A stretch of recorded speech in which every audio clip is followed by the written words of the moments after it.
Salut à tous! Alors je vous propose de vous retrouver aujourd'hui sur une petite séquence autour d'une fonction de référence que l'on appelle la fonction valeur absolue. Alors elle s'insère dans le programme en seconde ou en première en fonction des établissements et des professeurs, mais elle est quand même un petit peu trop délaissée ces dernières années par de nombreuses personnes. Et cette fonction valeur absolue mérite toute notre attention puisqu'elle est quand même utilisée comme un outil assez régulièrement en physique et également en mathématiques. Alors venons-en à ce qu'est la fonction valeur absolue. La fonction valeur absolue en fait que l'on note entre deux barres, que l'on dit valeur absolue de x, correspond ni plus ni moins à la distance entre 0 et le nombre réel x. C'est comme ça qu'est définie la fonction valeur absolue. Donc, on va le marquer ainsi, distance entre 0 et x, que l'on peut noter par exemple d entre 0 et x. Alors, on a une conséquence directe du coup à cette définition de la fonction valeur absolue qui est, vu que c'est une distance, forcément la valeur absolue est toujours positive. Donc on a une première propriété qui en découle de par sa définition qui est valeur absolue de x est supérieure ou égale à 0.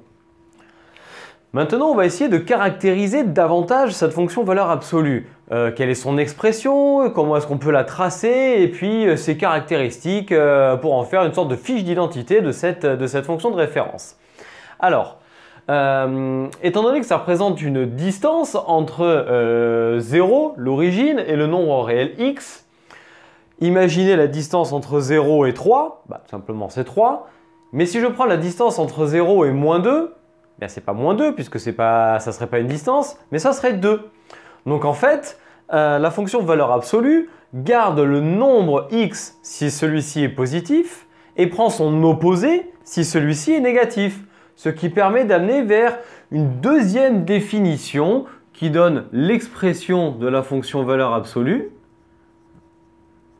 Expression de la valeur absolue.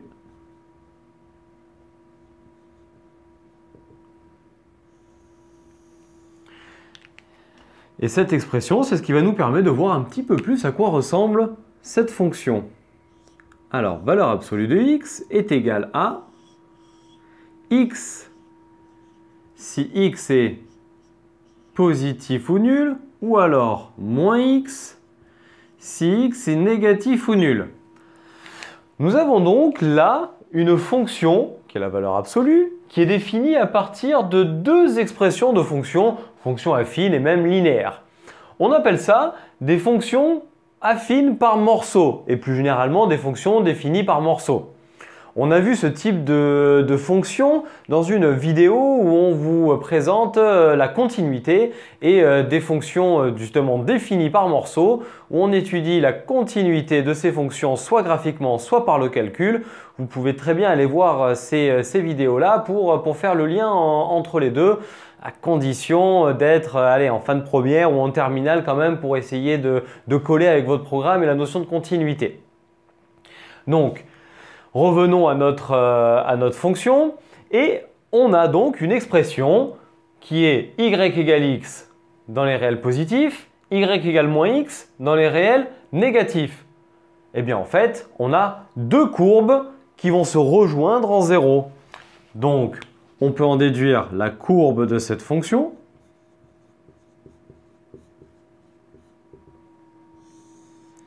Donc, on trace un repère.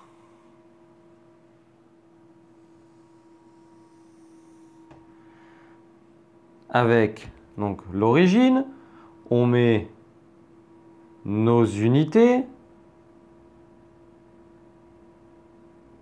et on va tracer ces deux morceaux de courbe qui sont y égale x et y égale moins x. Donc ici, le vecteur i directeur de l'axe des abscisses, le vecteur j directeur de l'axe des ordonnées.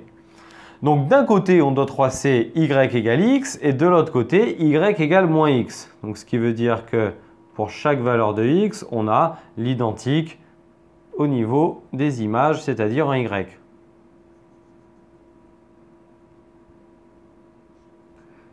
Alors d'un côté,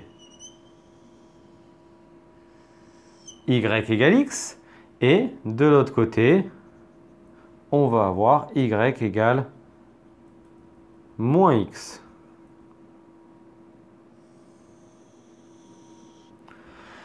Donc voilà la courbe de votre fonction valeur absolue qui, dans cette forme avec un bout pointu ici, est assez caractéristique des fonctions valeur absolue. Donc on verra dans d'autres vidéos comment tracer une fonction valeur absolue, comment exprimer une fonction définie à partir d'une valeur absolue, résoudre des équations. Mais là, donc déjà, on a présenté sa définition, son expression sans les valeurs absolues, donc deux écritures, puis sa courbe. On peut également donner son tableau de variation en connaissant le tableau de variation de y égale x et de y égale moins x. On va le donner. Donc, tableau de variation.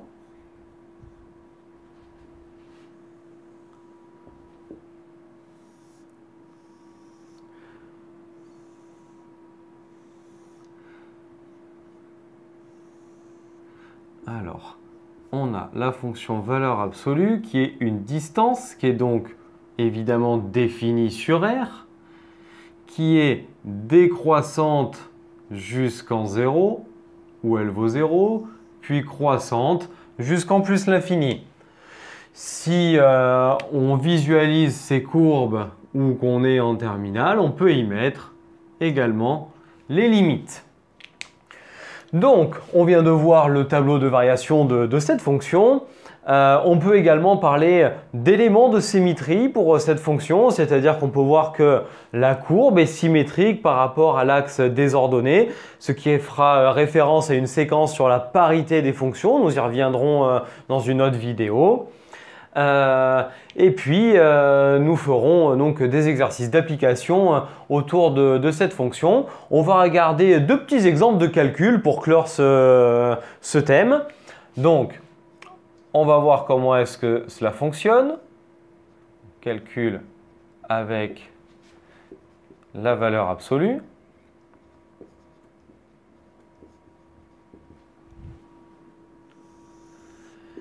Si par exemple, on a valeur absolue de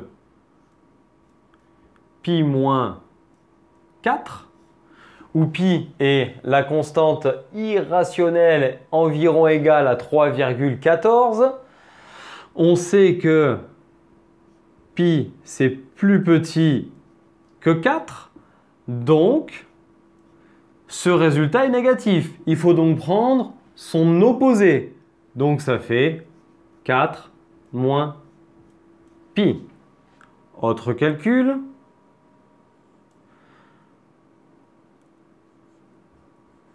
Si je regarde la valeur absolue de 1 moins racine de 2 qui vaut environ 1,4.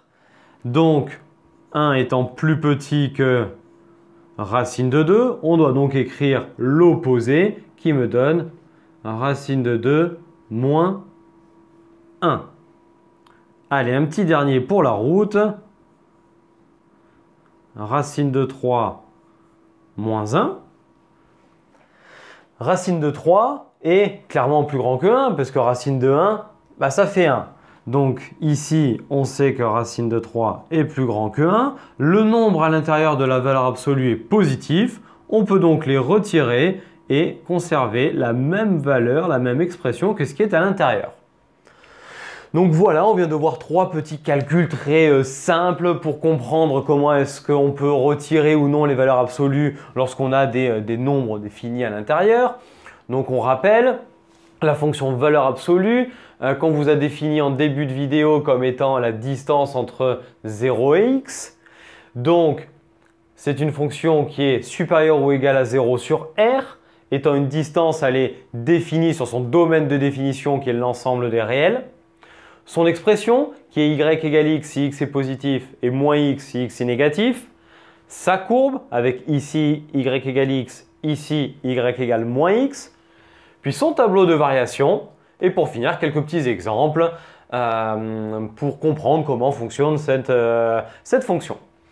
Bon, ben, j'espère vous avoir un petit peu éclairé sur ce thème. Si vous ne l'avez pas fait à l'école et que vous êtes toujours à l'heure actuelle en classe de première ou de terminale et que ça n'a pas été abordé, je vous invite vraiment à aller regarder les vidéos suivantes sur la valeur absolue pour arriver à comprendre davantage comment cette fonction se manipule, comment est-ce qu'on peut faire quelques exercices avec. Ça vous sera utile pour l'avenir. Eh bien, j'espère que cette vidéo vous a plu et je vous remercie de l'avoir suivi jusqu'au bout. Je vous invite à chacun de nous suivre sur notre chaîne Facebook, sur notre chaîne YouTube afin d'avoir les vidéos à venir et d'activer la cloche pour avoir en temps réel les notifications des nouvelles vidéos qui arrivent afin d'en manquer aucune. Et également de nous suivre sur Internet, sur les réseaux sociaux Facebook et Instagram. Et d'ici à notre prochaine vidéo, je vous souhaite à tous une très belle journée. Allez, ciao à tous!